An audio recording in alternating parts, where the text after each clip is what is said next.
Hi, and welcome to episode 130 of the Untethered Podcast. It is your host, Hallie Balkin, and it's just going to be us hanging out today, you and me and you. And we're going to be talking all about allergic rhinitis and what to do as a myofunctional therapist when it comes to allergies. Let's get started. Quick disclaimer, all information, content, and material of this podcast are the opinions of the speakers and is for the informational purpose only and not intended to serve as a substitute for the consultation, diagnosis, and or medical treatment of a qualified healthcare provider. Welcome to the Untethered Podcast. I am your host, Hallie Balkin. I'm a certified orofacial myologist, feeding specialist, and mentor. This podcast is all about getting your questions answered and collaborating with colleagues to bring you the most up-to-date information in the orofacial myofunctional therapy, tethered oral tissue, and airway space.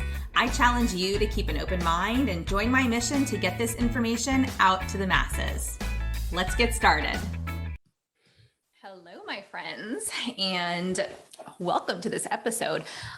You all expressed interest in doing more case studies, and so I thought we would change it up a little bit. And instead of doing a feeding case or a myo case, obviously this is related to feeding, I wanted to focus on allergic rhinitis. And now, while allergies, right, diagnosing them, assessing for them, while that is ultimately out of scope for a myofunctional therapist, we need to understand some of these concepts. So I want to present a case, or maybe two, where you can take what I'm giving you and ultimately use it to know whether or not you need to refer to an allergist, right? Because we can do myofunctional evaluations and assessments. However, if we are unaware of when to refer to an allergist, things get a little complicated, right? So let's start by, first of all, talking about what allergic shiners are, and then we're going to go on to talk about the allergic salute, okay? And these are two topics that I think that every myofunctional therapist should be well read up on. And the reason being that a lot of our kids have these issues. A lot of our kids have started in infancy with allergies, right? Sometimes they're environmental, sometimes they're food-based, sometimes they may be sensitivities and maybe they're not allergies. And I can tell you from experience as a parent of a child who had an allergy panel done at age 2. Actually, both of my kids have been to the allergist for testing. But my second daughter went at age 2, they did the panel on her back. They said, the prick test and everything. They said, you know what? Everything's coming back within normal and no concerns. However, based on her age, it's not super valid. And I was like, well, I love you and I respect you and you guys are awesome, but why did we just put her through that if you're telling me this might not be valid and she might still have allergies that are not presenting? Well, the reason being, and we're going to go over that, but it's very difficult. What they explained to me is it's very difficult to diagnose allergic rhinitis in the first 2 or 3 years of life. And that it really peaks in really your 20s or your 40s. And then it tends to gradually diminish is what has been explained to me. And one of the reasons why it's really hard to determine if it's allergies, allergic rhinitis, is one, again, those tests are not super valid. Sometimes there are just sensitivities to inhaled allergens that maybe they're sensitive to, but they're not actually allergic to. So on an IgE mediated test, which is what they're measuring for, IgE, we're not going to see it. It's not going to show up, even if they are maybe sensitive and reacting. Okay. Now, the other thing too is there's a lot of viral respiratory infections that happen in this age group. Young children who are building their immune systems. And, that's all I'm going to say about that. But I know this as a mom of a 6-year-old, a mom of a 3-year-old. They go to school and typically their first year in school, they get sick a lot. And that's usually because they're building up an immunity to those illnesses that they're surrounded by. And, hopefully they don't continue to get sick chronically. We do have some kiddos, especially those who land in speech therapy and language therapy and myo at some point. A lot of them have a history of these upper respiratory infections. And we need to be looking at this and figuring out, is there a pattern here?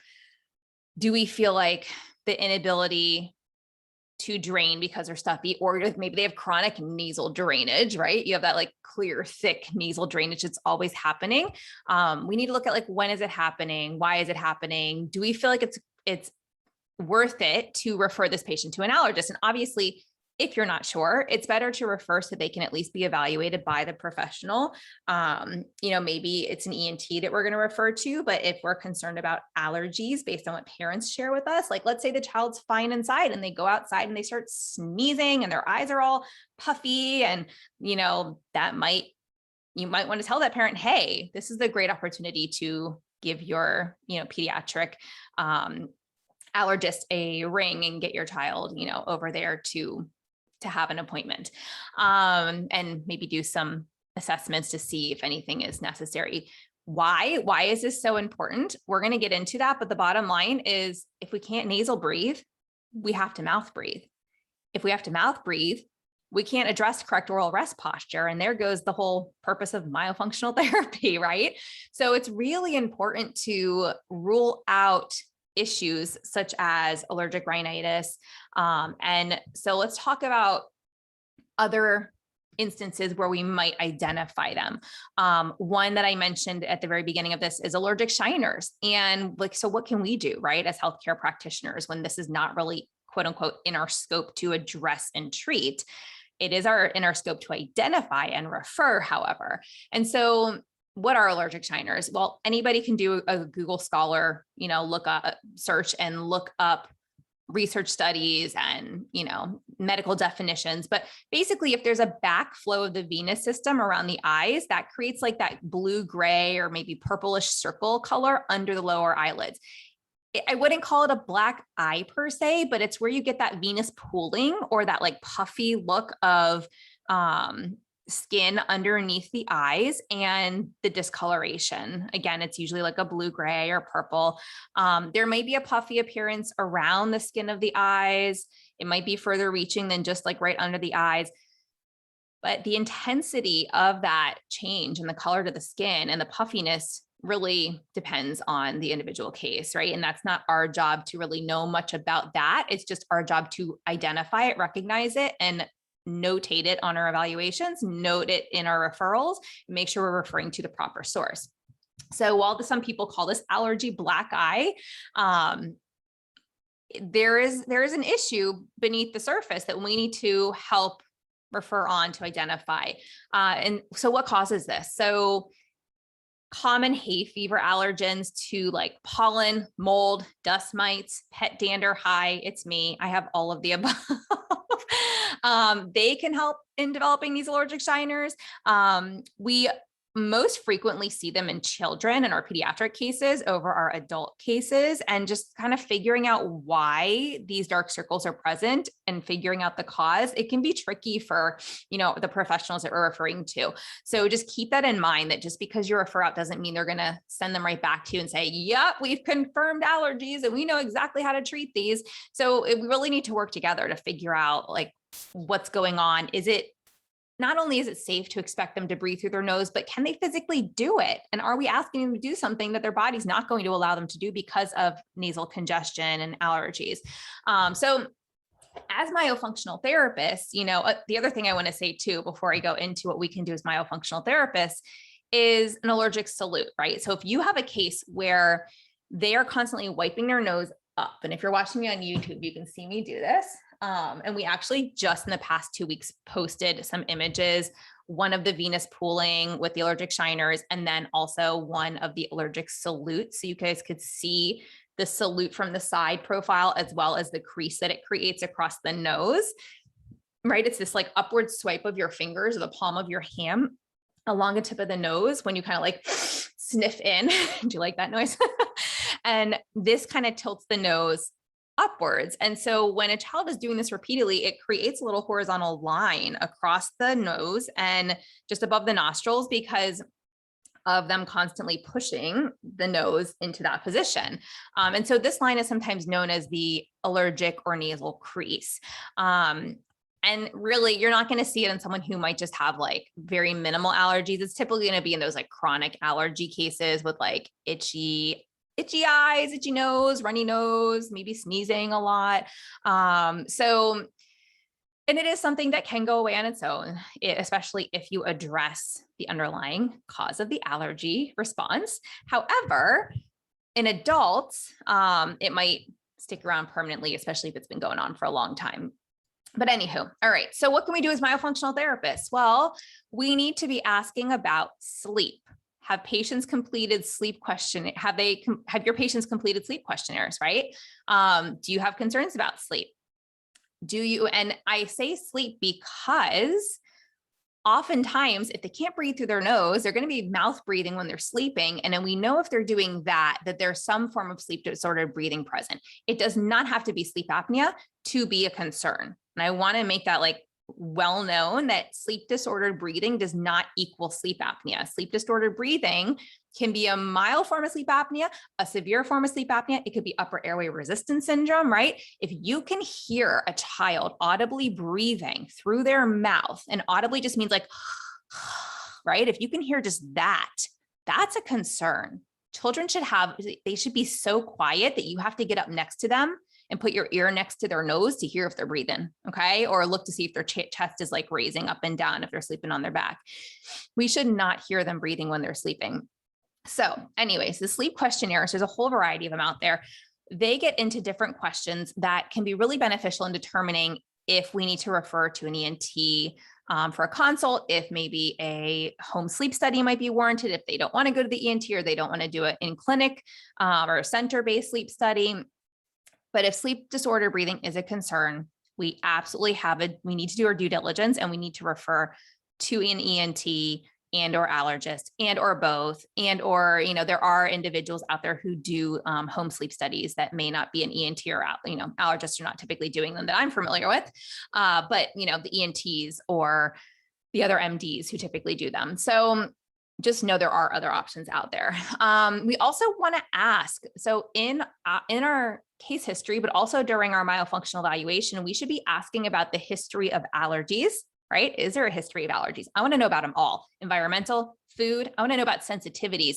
Most people are not asking about sensitivities, but I am one of those woo-woo mamas who has gone down the road of testing myself. And I've looked at certain foods I was sensitive to. And when I immediately eliminated them from my diet, my body just dropped 10 pounds of inflammation in a matter of 8 days. I mean, yes, arguably some is water weight, but not all of that. So my body was holding on to inflammation and just hold it because it couldn't process. It was sensitive and not reacting the way it should. It wasn't reacting properly from a digestive standpoint. Obviously it was probably impacting my sleep. I had other things going on too at the time. And so what's just really fascinating is that food has a major impact on our body. And I'm not going to get into that today, but that can play into allergies and or sensitivity. So don't downplay the sensitivities. Okay. But we're mostly focused on the allergies today.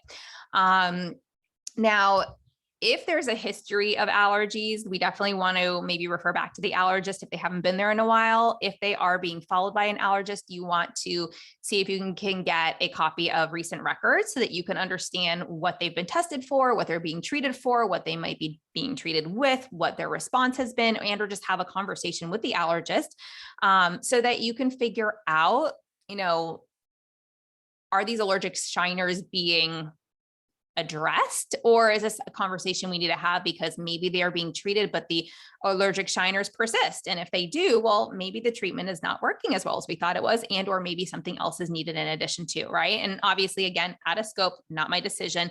I'm just sharing information based on a lot of cases I've worked with so that you all have an idea of what kind of conversations to have with the specialist, with the allergist who is going to be potentially treating your patient's cases. So common symptoms that I mentioned before that accompany or allergic rhinitis might be sneezing, stuffy nose, runny nose, itchy eyes, watery eyes, right? So definitely want to be aware of these things. I already listed out some of the common allergens. For me in particular, I am an adult female, 36-year-old female, and I have a history. So if we want to look at it from a case study, I have a history of nasal congestion most days of the year, even after moving from Maryland to Florida. Okay. And I feel like I've always had this. This is not new. I have maybe intermittent, like occasionally I have like a postnasal drip. Everything's always clear. I don't really have a lot of sneezing or itchy eyes outside of the fall and spring seasons in Maryland. I have not had that since moving to South Florida, thankfully. But I think that my congestion is twofold. I think one, I have a deviated septum, and two, I have a pretty significant dust and mold allergy. And we're in a rental home where it's all hardwood floors. There's no carpet.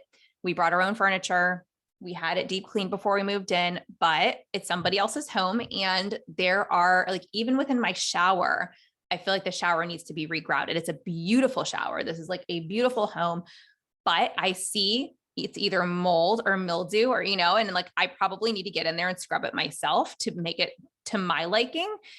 Even though it's cleaned every week, because when I get in the shower, if I spend more than 5 minutes in there, all of a sudden my nose becomes stuffed up. I start sneezing, and then it's like a 45-minute, like, sneeze, stuffy nose attack.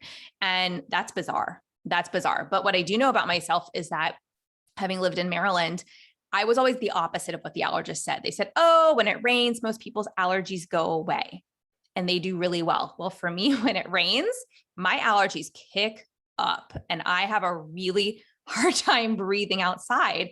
And so I've always managed it with over-the-counter things and more holistic protocols.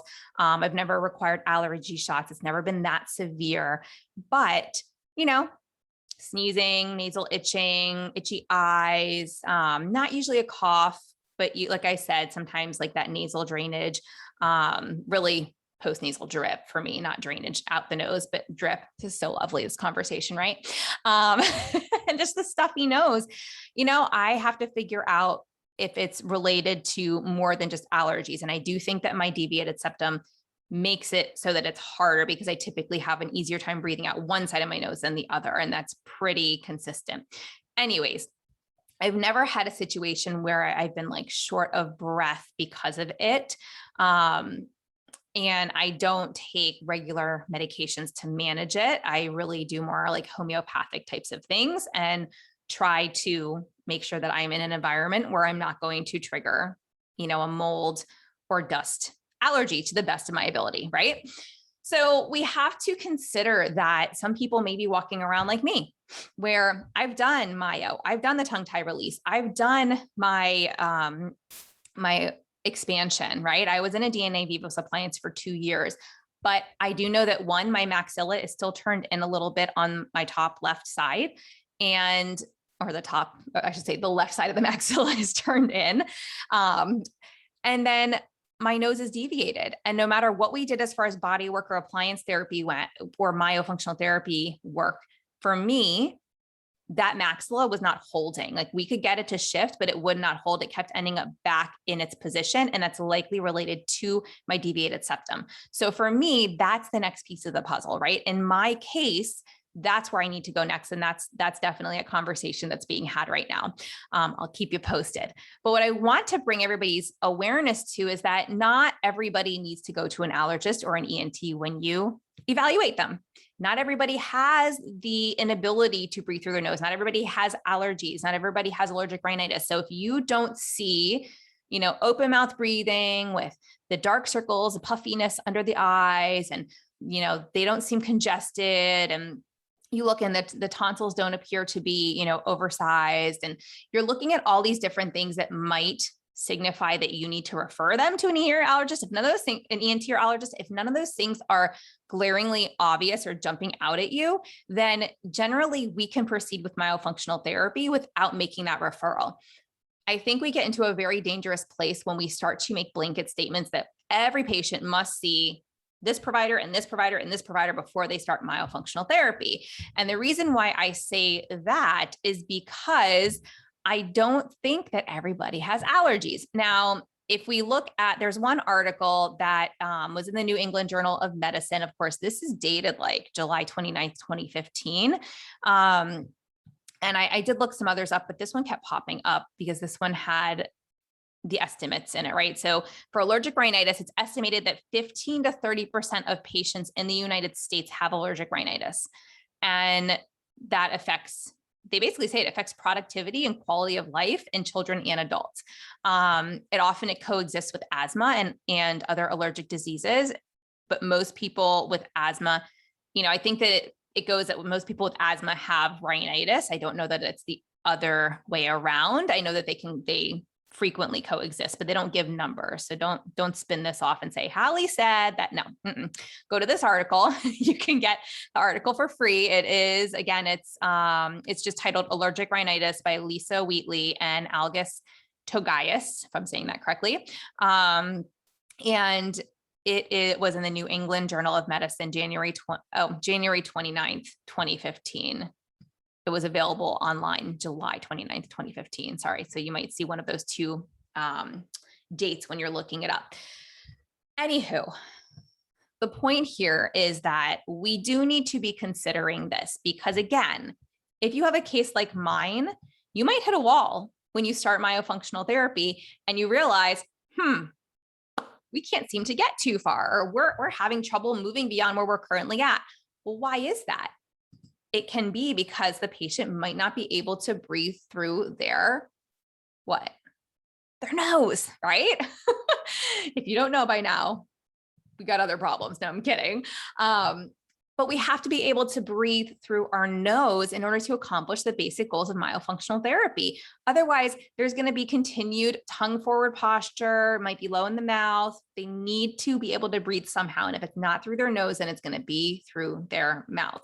So I hope this is helpful. The goal here, again, is just to give everybody some education on why we look at this during a myofunctional evaluation, what our responsibility is as a myofunctional therapist, and what you can, what to look for, and then who to refer on to and when. Because again, and let me say this one more time, we do not need to refer everybody to an allergist or everybody to an ENT or everybody to an oral surgeon, or, I know we're not sending them to oral surgeons for allergies, but you get my point.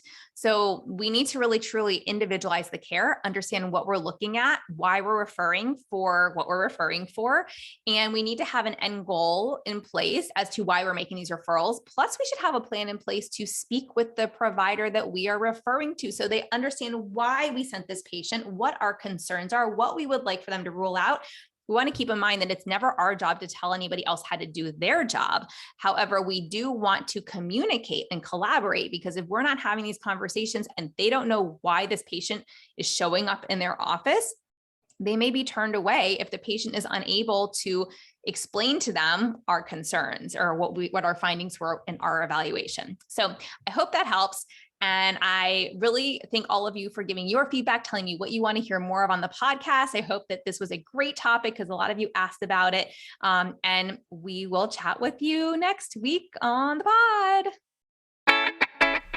Thanks for listening to this podcast. If you want to hear more of these Myo, TOTS, airway, and feeding related episodes, be sure to leave a review on Apple Podcasts or pledge a small amount on patreon.com/the Untethered Podcast. If you found value, others you know in this space will too. So be sure to share this episode on your social media platforms and join us over on Facebook, on my Facebook page at Hallie Bulkin Biz, on Instagram at Hallie Bulkin, and you can head over to theuntetheredpodcast.com to grab a copy of the show notes, where you can also subscribe to be kept up to date on the latest podcast episodes.